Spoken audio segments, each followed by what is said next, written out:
Ulit. Ha? Hindi, ganito, pakinggan mo na kuya. Ganito kuya. Nung pumutok yan, nagkausap kami. Sabi ko kuya, masalimugot yan. Nag-aaway ng Duterte at Marcos. Okay? Huwag kang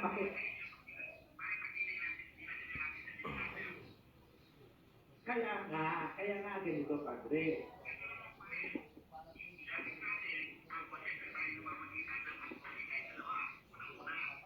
Hindi, hindi.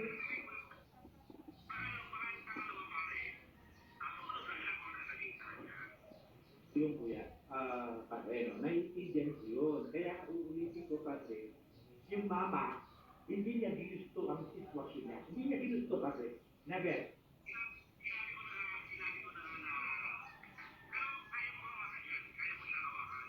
Kaya kong iparating yung mensahe.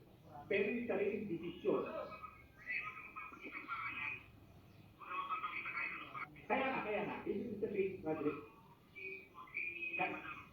may padre, marunong tayong mawak ng informasyon. Ang sinasabi ko, padre, kung ano magiging desisyon niya, sa kanya yun, padre, di ba? Kahit kabubuti niya yun. Eh, siyempre ako, itutuloy ko. Papagigil kung sino yung gustong mga pangalan na sinasabi mo. Wala akong papagigil. Ang sinasabi ko, yung solusyon, remedyo, or what, ka magdidesisyon sa sarili. Kasi, di ba?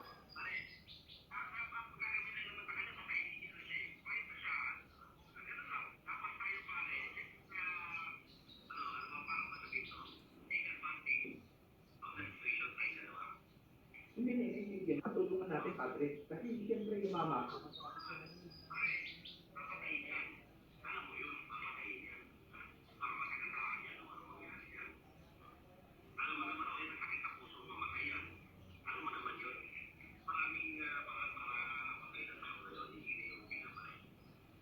sige, gano'n na muna. Para nasa kabiti ka.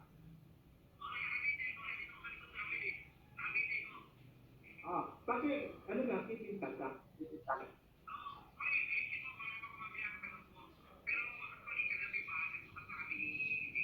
Ibig sabihin, hindi, ibig sabihin, parang kilala ko. Ibig sabihin na tumawag si Bang pala, KJ.